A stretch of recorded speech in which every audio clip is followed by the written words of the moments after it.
The year is 2014, and the Minnesota Timberwolves organization is an absolute desolate wasteland of success.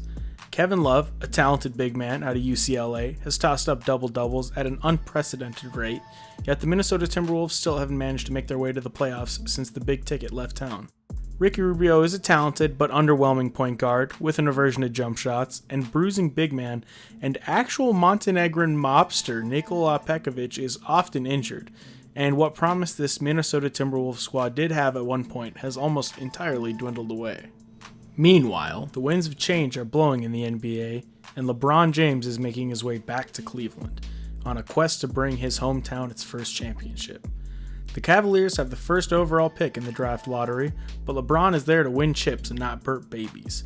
The stars align and the Minnesota Timberwolves ship their future hair model Kevin Love to Cleveland in exchange for the number one pick, a supposed franchise-altering, super dunking talent out of Kansas, Andrew Wiggins. Andrew Wiggins is putting up healthy numbers, dunking on everybody, and winning Rookie of the Year. But don't worry, the Timberwolves still stink, and they managed to land the number one pick again. This time, drafting the extremely talented offensive big man out of Kentucky, Karl-Anthony Towns. This young Timberwolves team is stacked, with not only back-to-back Rookies of the Year, a supreme slasher with an insane vertical, and a big man that pops threes like a guard, but also dunk contest savior, Zach LaVine. The Wolves are shaping up with an impressive young core. The Wolves have had about two things go right in a row for them now, and completely unsure what to do with their hands, they decide to go all in on win now mode. And I'm not sure what to do with my hands. Be good just to hold him down by your side, yeah. Andrew Wiggins signs a max contract at the end of his rookie deal, and head coach and president of basketball operations Tom Thibodeau is making big moves to make a playoff push. Over Tibbs' 3-year stint as the Minnesota Timberwolves head coach, the former coach of the year brought in a lot of familiar faces to bolster his Timberwolves roster, most importantly, Jimmy Butler. The Timberwolves deal Zach LaVine and some draft picks for the swingman out of Marquette, leveraging their future to take a shot at breaking their remarkable 13-season playoff drought. There are some big question marks surrounding Minnesota's team. Can Jimothy play nice with others? Will Karl-Anthony Towns play defense? Can Andrew Wiggins do anything with any level of consistency? And why is Jeff Teague dribbling the shot clock down to 2 seconds and dumping the ball on somebody else every single possession? This is definitely not the last we'll hear of some of these struggles, but optimism is abundant amongst the Timberwolves faithful, and arguably it pays off. The Timberwolves sneak into the playoffs in dramatic fashion, defeating the Denver Nuggets in the season's 82nd game, deciding who will make the playoffs in what is essentially a play-in game. The drought is over, and the Timberwolves not only made the playoffs, but had a pair of all-NBA selections in Towns and in Jimmy Butler. The success is short-lived as the Wolves get bounced in just 5 games in the first round of the playoffs against the James Harden and Chris Paul Rockets. The sweet relief of a playoff berth is the high point in a dreadful post-Kevin Garnett Minnesota, but it is all down from here, baby. Geronimo Butler has decided fun time is over in Minnesota, and during the offseason he makes it perfectly clear he wants out, and he is willing to burn the North Star State to the ground to get out.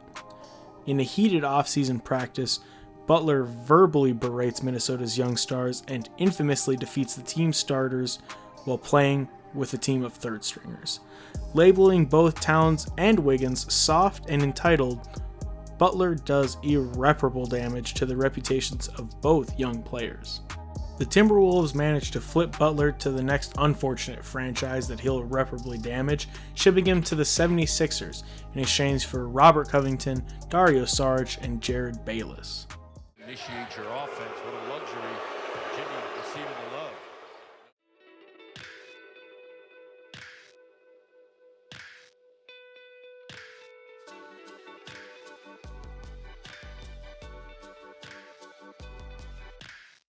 The Timberwolves hired Gerson Rosas as their president of basketball operations in May 2019, and god damn, that boy ain't dicking around.